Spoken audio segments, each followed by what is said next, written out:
E aí pessoal, meu nome é George, esse é o Geolê, e eu estou aqui para falar não sobre o povo hebreu, mas sobre os outros. Os outros da Bíblia. O livro Os Outros da Bíblia é do André Heinck, uma parceria da BT Books com a Thomas Nelson, olha aí, uma publicação bem interessante. E esse vídeo eu tô fazendo em parceria junto com a Gabi, do Sobre Teologia, e o Rafael Pablo, que nos fez esse convite do Livros e Teologia. Então você vai assistir o meu aqui agora, depois você pula lá no da Gabi, depois do Rafael, para você ver sobre o livro todo. Mas vamos lá, o livro Os Outros da Bíblia, a sua proposta é falar sobre os outros povos que o povo de Deus teve contato. Você sabe disso, que o povo de Deus teve contato com diversos povos, dos egípcios, os assírios, os gregos, os romanos, enfim, geral. E entender esses povos faz muita diferença, até mesmo em como a gente entende a Bíblia, ou como houve a relação entre o povo de Deus e os outros povos. À medida que a gente estuda, a gente pode perceber, por exemplo, que existem coisas que são similares e existem coisas que são totalmente opostas. E onde a gente observa similaridade e observa oposição, a gente pode extrair princípios disso também, de como Deus escolheu que seu povo se relacionasse culturalmente com outros povos. Ou seja, é bem interessante. A proposta do André aqui é muito boa. No capítulo 2, ele fala sobre os mesopotâmicos, que trata-se de os povos que viviam naquela região da Mesopotâmia. Então, os capítulos seguem mais ou menos essa estrutura. Ele começa falando sobre aqueles povos por si, né? Ele começa falando sobre geografia política, ele fala sobre as construções de cidades, qual a definição da região, né? O que mais marca a região, no caso da Mesopotâmia, tem a ideia de ser entre rios, que é isso que o nome significa. Fala do grande legado deles, ou seja, o que essa cultura ou esses povos tem de mais relevante, assim, o que foi mais marcante entre eles. E aqui ele fala da escrita, fala do urbanismo, fala do calendário, dos códigos jurídicos, que é bem importante. Depois ele entra em um aspecto mais especificamente religioso, que é algo importante também, e talvez seja o ponto que mais toca, né? Uma vez que o povo de Deus, o povo hebreu, é um povo muitíssimo religioso, né? Então esse ponto faz muita diferença. E ele começa a falar sobre a religião especificamente da Mesopotâmia, e então, numa terceira parte, ele começa a falar sobre a relação direta dos hebreus com os mesopotâmicos. Uma coisa que ele destaca aqui é que Abraão, ele não era hebreu, né? Na verdade, Abraão foi chamado para ser o grande patriarca do povo de Deus. Então ele começa destacando que Abraão nasceu e viveu na Mesopotâmia. Então tá aí a gente entender, né, o porquê olhar para esse povo primeiro, né? O livro tem esse aspecto de os capítulos se seguirem de uma ordem cronológica, ou seja, a ordem que o povo de Deus teve contato com outros povos. E aí na terceira parte ele começa a mostrar alguns paralelos. Por exemplo, existia na Mesopotâmia uma ideia de tríade divina. Eles tinham um pensamento politeísta, mas havia uma força maior entre três deuses. E ele chega a levantar a ideia aqui de que algumas pessoas acusam o cristianismo da ideia de trindade como uma origem dos mesopotâmicos. Mas o André Heinck diz que não, isso não podemos seguir por essa linha, mas podemos sim inferir que até mesmo os mesopotâmicos entendiam que a realidade é melhor percebida pelo número 3, né? Existe uma distinção em relação à geografia de Deus, né?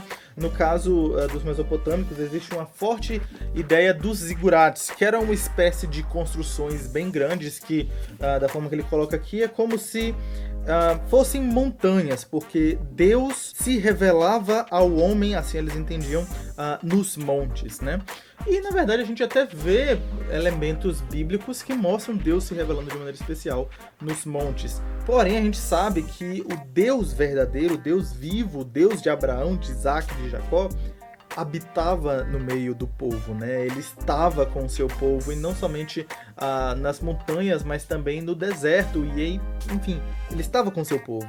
Então nós temos aí uma distinção clara de restrição geográfica para habitação no meio do povo, né? Aí é um caso de oposição entre a cultura da Mesopotâmia e do povo de Deus. E uma coisa curiosa também é que existe algumas coincidências de narrativas. E ele destaca aqui pelo menos 3 tipos de narrativas. A primeira é a cosmogonia. Essa ideia, o mito mesopotâmico, diz que fala sobre a criação do mundo. Mas eu vou ler um trecho aqui. Por exemplo, ele vai falar da distinção, né, que tanto os mesopotâmicos falam da criação do mundo quanto o povo de Deus. Mas ele diz que existem algumas diferenças. Em primeiro lugar, notamos a diferença do caráter politeísta do mesopotâmico em relação à noção monoteísta da narrativa bíblica.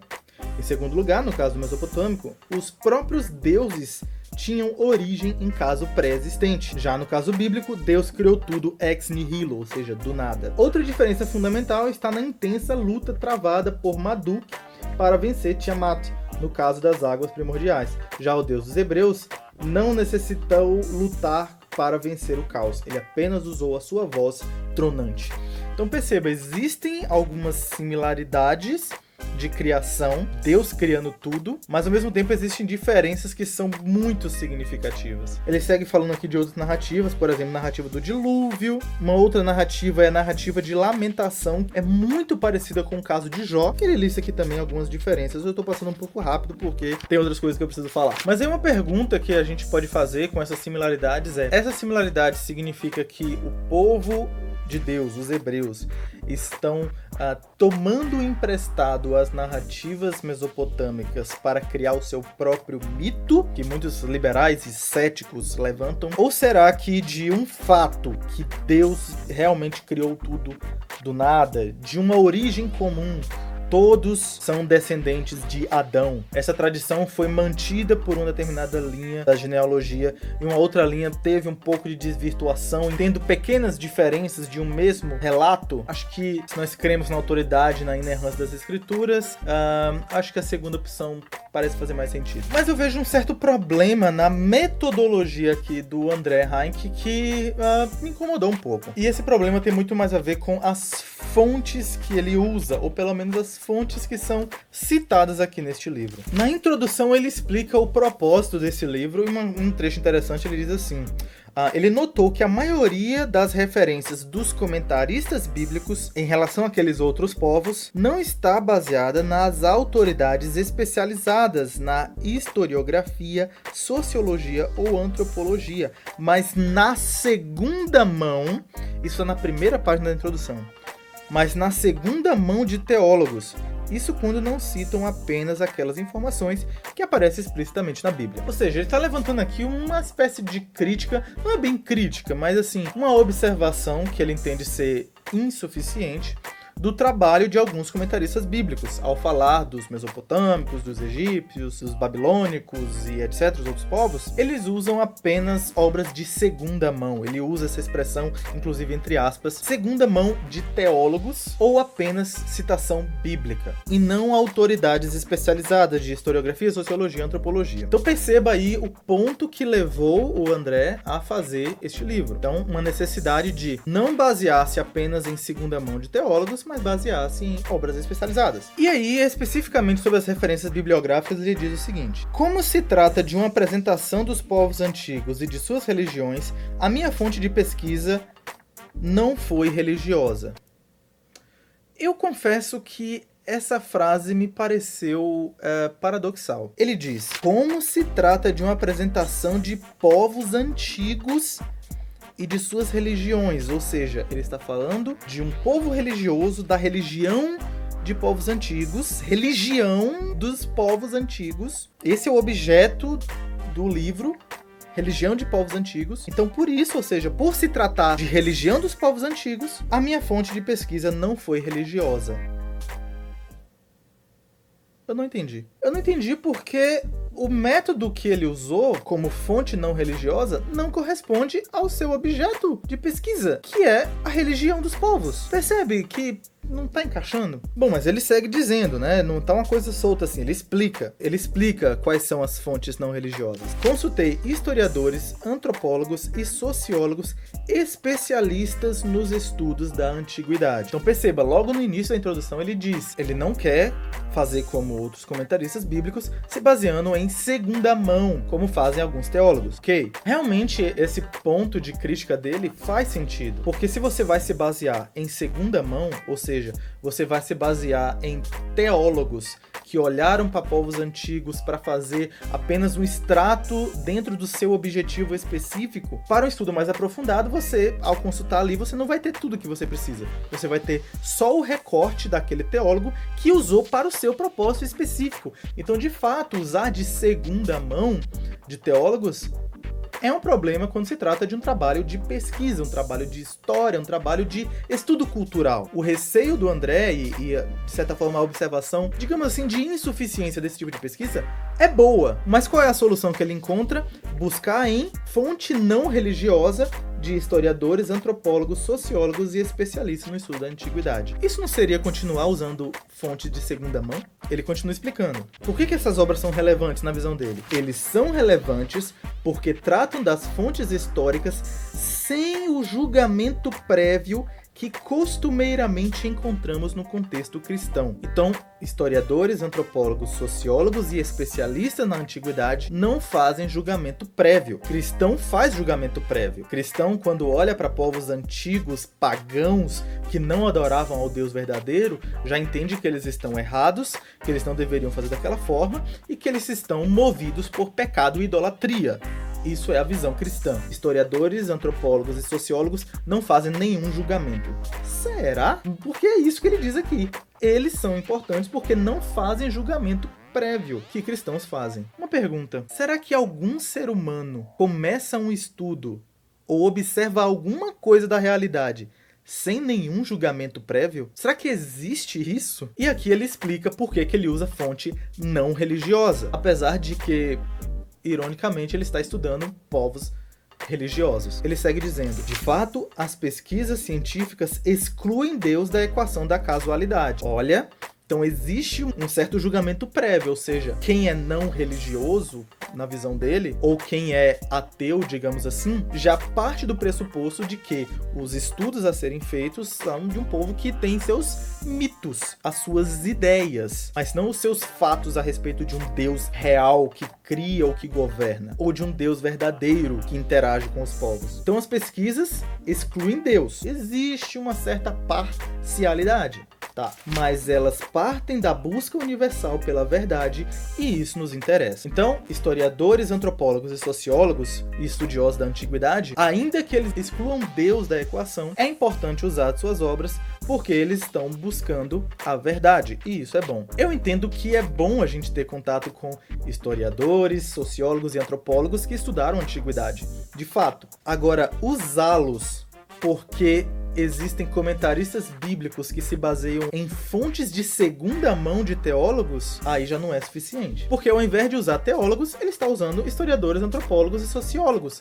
Também são obras de segunda mão. Só não é de teólogo, é de sociólogo. Então, algumas observações sobre esse trecho, sobre a metodologia do André. Se a pesquisa é religiosa, a fonte também não deveria ser documentos religiosos, ou pelo menos documentos da religião dos povos, documentos que os próprios povos redigiram. E uma outra questão sobre julgamento prévio. Especialistas da antiguidade são neutros, então? Os cristãos são parciais e os especialistas da antiguidade são neutros e estão livres de qualquer parcialidade? Será que fontes não religiosas são realmente fontes melhores? Porque o objetivo do André é tratar de forma mais honesta, e ele usa essa palavra algumas vezes ao explicar o seu método, é uma visão mais honesta da realidade desses povos. Uma visão mais honesta não é ouvir a partir desses próprios povos o que eles disseram, ou o que eles experimentaram, ou como eles viviam a sua religião, ao invés de usar outras segundas fontes que avaliaram o que esses povos disseram. Ele segue explicando o método dizendo o seguinte: quando não encontrei referências sobre essas condições desses especialistas não religiosos, fui atrás das pesquisas de cientistas da religião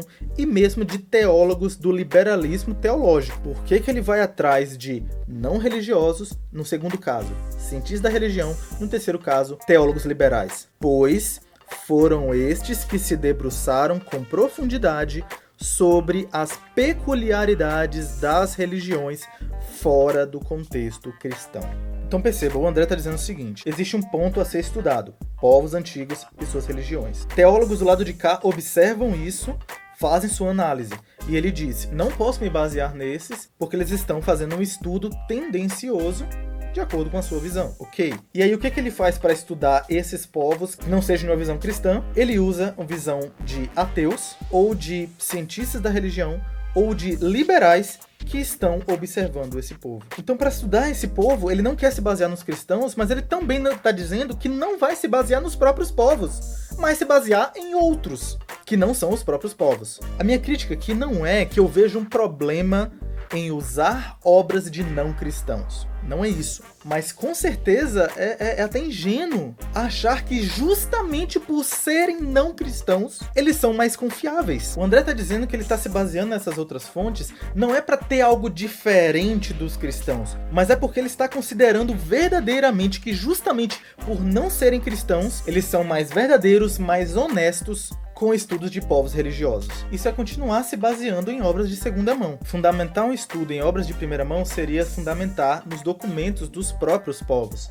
em relatos dos próprios povos. E ainda um outro problema dentro dessa apresentação da metodologia do André é dizer que ele está se baseando em obras não religiosas. Ora, existe algum ser humano que não é religioso? Todo ser humano é religioso. Todo ser humano se relaciona com Deus, ou buscando a Ele, ou indo contra Ele, mas todo ser humano criado à imagem de Deus é movido religiosamente, mesmo que ele seja ateu, liberal ou cientista da religião, ou teólogo até. E eu faço questão de dizer isso porque eu sei que eu não estou informando nada novo pro André, porque no capítulo 1º, logo depois da introdução, cujo título é Deus entre os outros, ele explica por que é importante estudar outros povos. A gente não deve rejeitar totalmente a cultura dos outros povos, porque todo ser humano foi criado por Deus, todo ser humano é um ser religioso, e a partir dali nós podemos extrair princípios que tenham a ver com religião e como eles estavam buscando a Deus. Sim, o primeiro capítulo diz justamente isso. Ele fala sobre o estudo cultural e como a cultura de um povo é externalizar